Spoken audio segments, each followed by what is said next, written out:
हरे कृष्णा, राधे राधे। सभी भक्तों को सादर प्रणाम। भक्तों, आप नियमित प्रातः 6 बजे हमारे चैनल पर कार्तिक मास की कथाएं श्रवण करते हैं। प्रातः 6:30 बजे श्रीमद् भागवत महापुराण की कथाएं भी श्रवण करते हैं।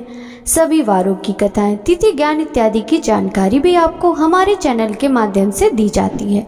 यदि अभी तक आपने चैनल को सब्सक्राइब नहीं किया है तो अवश्य ही कर लें, साथ ही बेल आइकन भी प्रेस कर लें, जिससे आने वाले हर नए वीडियो का नोटिफिकेशन आपको समय पर मिल सके। श्रीमद् भागवत महापुराण के कल के अध्याय में अदिति और दिति की संतानों की तथा मरुदगढ़ की उत्पत्ति का वर्णन, पुंसवन व्रत की विधि की कथा का रसपान किया था। भक्तों, आज के इस अध्याय में नारद युधिष्ठिर संवाद और जय विजय की कथा का रसपान करेंगे। तो चलिए भक्तों, वीडियो शुरू करते हैं।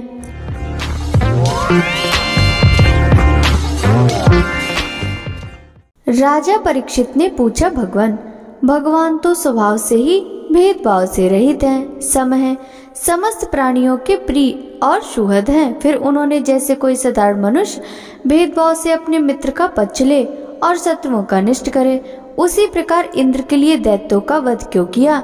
वे स्वयं परिपूर्ण कल्याण स्वरूप हैं, इसलिए उन्हें देवताओं से कुछ लेना देना नहीं है तथा निर्गुण होने के कारण दैत्यों से कुछ वैर विरोध और उद्वेग भी नहीं है।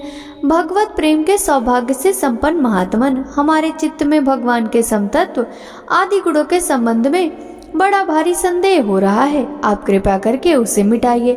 श्री सुखदेव जी ने कहा, महाराज, भगवान के अद्भुत चरित्र के संबंध में तुमने बड़ा सुंदर प्रश्न किया, क्योंकि ऐसे प्रसंग प्रहलाद आदि भक्तों की महिमा से परिपूर्ण होते हैं, जिसके श्रवण से भगवान की भक्ति बढ़ती है। इस परम पुण्यमय प्रसंग को नारद आदि महात्मागण बड़े प्रेम से गाते रहते हैं। अब मैं अपने पिता श्री कृष्ण द्वैपायन मुनि को नमस्कार करके भगवान की लीला कथा वर्णन करता हूँ।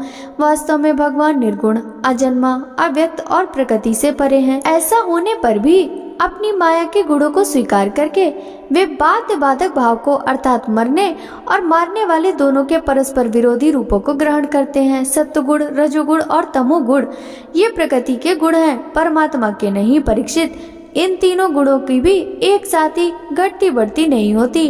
भगवान समय समय के अनुसार गुणों को स्वीकार करते हैं। सत्वगुण की वृद्धि के समय देवताओं और ऋषियों का, रजोगुण की वृद्धि के समय दैत्यों का और तमोगुण की वृद्धि के समय वे यक्ष एवं राक्षसों को अपनाते और उनका अभ्युदय करते हैं। जैसे व्यापक अग्नि, काष्ठ आदि भिन्न भिन्न आश्रयों में रहने पर भी उनसे अलग नहीं जान पड़ती, परंतु मंथन करने पर वह प्रकट हो जाती है, वैसे ही परमात्मा सभी शरीरों में रहते हैं, अलग नहीं जान पड़ते, परंतु विचारशील पुरुष हृदय मंथन करके उनके अतिरिक्त सभी वस्तुओं का बात करके अंततः अपने हृदय में ही अंतर्यामी रूप से उन्हें प्राप्त कर लेते हैं। जब परमेश्वर अपने लिए शरीरों का निर्माण करना चाहते हैं, तब अपनी माया से रजोगुण की अलग सृष्टि करते हैं। जब वे विचित्र योनियों में रमण करना चाहते हैं, तब सत्वगुण की सृष्टि करते हैं, और जब वे शयन करना चाहते हैं, तब तमोगुण को बढ़ा देते हैं। परीक्षित, भगवान सत्य संकल्प हैं, वे ही जगत की उत्पत्ति के निमित्त भूत, प्रकृति और पुरुष के सहकारी एवं आश्रय काल की सृष्टि करते हैं, इसलिए वे काल के अधीन नहीं, काल ही उनके अधीन है। राजन, ये काल स्वरूप ईश्वर जब सत्वगुण की वृद्धि करते हैं, तब सत्यमय देवताओं का बल बढ़ाते हैं, और तभी वे परम यशस्वी देवप्रिय परमात्मा देव विरोधी रजोगुणी एवं तमोगुणी दैत्यों का संहार करते हैं। वस्तुतः वे सम ही है। राजन, इसी विषय में देवर्षि नारद ने बड़े प्रेम से एक इतिहास कहा था। यह उस समय की बात है जब राजसूय यज्ञ में तुम्हारे दादा युधिष्ठिर ने उनसे इस संबंध में एक प्रश्न किया था। उस महान राजसूय यज्ञ में राजा युधिष्ठिर ने अपनी आंखों के सामने बड़ी आश्चर्यजनक घटना देखी कि चेंदीराज शिशुपाल सबके देखते देखते भगवान श्री कृष्ण में समा गया। वहीं देवर्षि नारद भी बैठे हुए थे। इस घटना से आश्चर्यचकित होकर राजा युधिष्ठिर ने बड़े बड़े मुनियों से भरी हुई सभा में उस यज्ञ मंडप में ही देवर्षि नारद से यह प्रश्न किया। युधिष्ठिर ने पूछा, हो, यह तो बड़ी विचित्र बात है। परम तत्व भगवान श्री कृष्ण में समा जाना तो बड़े बड़े अनन्य भक्तों के लिए भी दुर्लभ है, फिर भगवान से द्वेष करने वाले शिशुपाल को यह गति कैसे मिली? नारद जी, इसका रहस्य हम सभी जानना चाहते हैं। पूर्व काल में भगवान की निंदा करने के कारण ऋषियों ने राजा वेन को नरक में डाल दिया था। यह दमघोष का लड़का पापात्मा शिशुपाल और दुर्बुद्धि दंतवक्ता दोनों ही जब से तुतलाकर बोलने लगे थे तब से अब तक भगवान से द्वेष ही करते रहते हैं। अविनाशी परम ब्रह्म भगवान श्री कृष्ण को ये पानी पी पी कर गाली देते रहते हैं, परंतु इसके फलस्वरूप ना तो इनकी जीभ में कोढ़ ही हुआ और न इन्हें घोर अंधकार में नरक की प्राप्ति हुई। प्रत्युत जिन भगवान की प्राप्ति अत्यंत कठिन है, उन्हीं में ये दोनों सबके देखते देखते अनायास ही लीन हो गए। इसका क्या कारण है?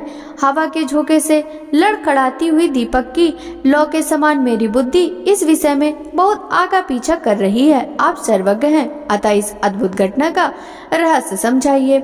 श्री सुखदेव जी कहते हैं, सर्वसमर्थ देवर्षि नारद राजा के ये प्रश्न सुनकर बहुत प्रसन्न हुए। उन्होंने युधिष्ठिर को संबोधित करके भरी सभा में सबके सुनते हुए ये कथा कही। नारद जी ने कहा, युधिष्ठिर, निंदा, स्तुति, सत्कार और तिरस्कार इस शरीर के तो है। इस शरीर की कल्पना प्रकृति और पुरुष का ठीक ठीक विवेक न होने के कारण ही हुई है।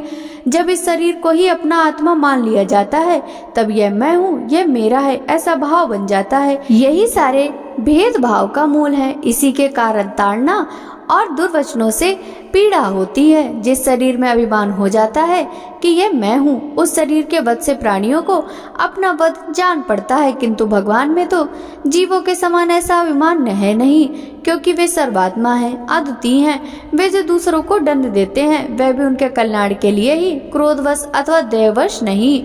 तब भगवान के संबंध में हिंसा की कल्पना तो की ही कैसे जा सकती है। इसलिए चाहे शूद्र वैर भाव से या वैरहीन भक्ति भाव से, भय से, स्नेह से अथवा कामना से कैसी भी हो, भगवान में अपना मन पूर्ण रूप से लगा देना चाहिए। भगवान की दृष्टि से इन भावों में कोई भेद नहीं है। युधिष्ठिर, मेरा तो ऐसा दृढ़ निश्चय है कि मनुष्य वैर भाव से भगवान में जितना तन्मय हो जाता है उतना भक्ति योग से नहीं होता। भृंगी कीड़े को लाकर बीत पर अपने छिद्र में बंद कर देता है और वह भय तथा उद्वेग से भृंगी का चिंतन करते करते उसके जैसा ही हो जाता है।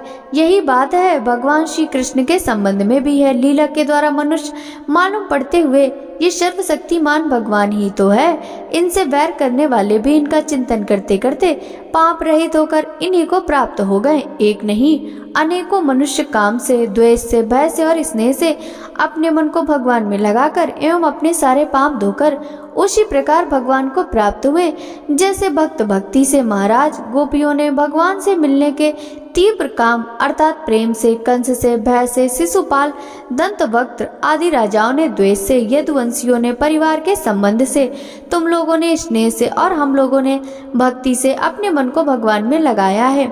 भक्तों के अतिरिक्त जो 5 प्रकार के भगवान का चिंतन करने वाले हैं, उनमें से राजा वेन की तो किसी में गणना नहीं होती। सारांश है कि चाहे जैसे हो अपना मन भगवान श्री कृष्ण में तन्मय कर देना चाहिए महाराज। फिर तुम्हारे मौसेरे भाई शिशुपाल और दंतवक्त का दोनों ही विष्णु भगवान के मुख्य पार्षद थे। ब्राह्मण के शाप से इन दोनों को अपने पद से च्युत होना पड़ा था। राजा युधिष्ठिर ने पूछा, नारद जी, भगवान के पार्षदों को भी प्रभावित करने वाला वह शाप किसने दिया था तथा वह कैसा था? भगवान के अनन्य प्रेमी फिर जन्म मृत्यु में संसार में आए, यह तो बात कुछ अविश्वसनीय सी मालूम पड़ती है। वैकुंठ के रहने वाले लोग प्राकृत शरीर, इंद्रिय और प्राणों से रहित होते हैं। उनका प्राकृत शरीर से संबंध किस प्रकार हुआ, यह बात आप अवश्य सुनाइए। नारद जी ने कहा, एक दिन ब्रह्मा के मानस पुत्र शनकादि ऋषि तीनों लोकों में स्वच्छंद विचरण करते हुए वैकुंठ जा पहुँचे। यो तो वे सबसे प्राचीन है, परंतु जान पड़ते हैं ऐसे मानो 5-6 बरस के बच्चे हों। वस्त्र भी नहीं पहनते। उन्हें साधारण बालक समझकर द्वारपालों ने उनको भीतर जाने से रोक दिया। इस पर वे क्रोधित से हो गए और उन्होंने द्वारपालों को यह शाप दिया, मूर्खों, भगवान विष्णु के चरण तो रजोगुण और तमोगुण से रहित हैं। तुम दोनों इनके समीप निवास करने योग्य नहीं हो, इसलिए शीघ्र ही तुम यहाँ से पापमय असुर योनि में जाओ। उनके इस प्रकार शाप देते ही जब वे वैकुंठ से नीचे गिरने लगे, तब उन कृपालु महात्माओं ने कहा, अच्छा, 3 जन्मों में इस शाप को भोगकर तुम लोग फिर इसी वैकुंठ में आ जाना। युधिष्ठिर वे ही दोनों दिति के पुत्र हुए। उनमें बड़े का नाम हिरण्यकश्यपु था और छोटे का नाम हिरण्याक्ष। दैत्य और दानों के समाज में यही दोनों सर्वश्रेष्ठ थे। विष्णु भगवान ने नरसिंह का रूप धारण करके हिरण्यकश्यपु को पृथ्वी का उद्धार करने के समय 12 अवतार ग्रहण करके हिरण्याक्ष को मारा। हिरण्यकश्यपु ने अपने पुत्र प्रहलाद को भगवत प्रेमी होने के कारण मार डालना चाहा और इसके लिए उन्होंने बहुत सी यातनाएं दी, परंतु प्रहलाद सर्वात्मा भगवान के परम प्रिय हो चुके थे, समदर्शी हो चुके थे। उनके हृदय में अटल शांति थी। भगवान के प्रभाव से वे सुरक्षित थे, इसलिए तरह तरह से चेष्टा करने पर भी हिरण्यकश्यपु उनको मार डालने में समर्थ न हुआ। युधिष्ठिर वे दोनों ही विश्वा मुनि के द्वारा केसनी के गर्भ से राक्षसों के रूप में पैदा हुए। उनका नाम था रावण और कुंभकर्ण। उनके उत्पातों से सब लोगों में आग सी लग गई थी। उस समय भी भगवान ने उन्हें सांप से छुड़ाने के लिए राम रूप में उनका वध किया। युधिष्ठिर, मार्कंडेय मुनि के मुख से तुम भगवान श्री राम का चरित्र सुनोगे। वे ही दोनों जय विजय इस जन्म में तुम्हारी मौसी के लड़के शिशुपाल और दंतवक्त्र के रूप में क्षत्रिय कुल में उत्पन्न हुए थे। भगवान श्री कृष्ण के चक्र का स्पर्श प्राप्त हो जाने से उनके सारे पाप नष्ट हो गए और वे सनकादि के शाप से मुक्त हो गए। वैर भाव के कारण निरंतर ही वे भगवान श्री कृष्ण का चिंतन किया करते थे। उसी तीव्र तन्मयता के फलस्वरूप वे भगवान को प्राप्त हो गए और पुनः उनके पार्षद होकर उन्हीं के समीप चले गए। युधिष्ठिर जी ने पूछा, भगवान, हिरण्यकश्यपु ने अपने स्नेहभाजन पुत्र प्रहलाद से इतना द्वेष क्यों किया? फिर प्रहलाद तो महात्मा थे। साथ ही यह भी बतलाइए कि किस साधन से प्रहलाद भगवानमय हो गए। नारद जी ने कहा, युधिष्ठिर, जब भगवान ने 12 अवतार धारण करके हिरण्याक्ष को मार डाला, तब भाई के इस प्रकार मारे जाने पर हिरण्यकश्यपु रोष से जल भुन गया और शोक से संतप्त हो उठा। भक्तों, आगे की कथा का रसपान हम कल के अध्याय में करेंगे। श्रीमद् भागवत महापुराण की यह कथा यदि आपको अच्छी लगी हो तो वीडियो को लाइक जरूर कीजिएगा। साथ ही वीडियो के कमेंट बॉक्स में जय जय श्री हरि विष्णु जरूर लिखिएगा, जिससे भगवान विष्णु की कृपा दृष्टि सदा सर्वदा आप सभी पर इसी प्रकार बनी रहे। आपसे मिलते हैं श्रीमद् भागवत महापुराण के 7वें स्कंद के आगे की कथाओं के साथ। तब तक सभी भक्तों को हरे कृष्णा, राधे राधे, हरि बोल।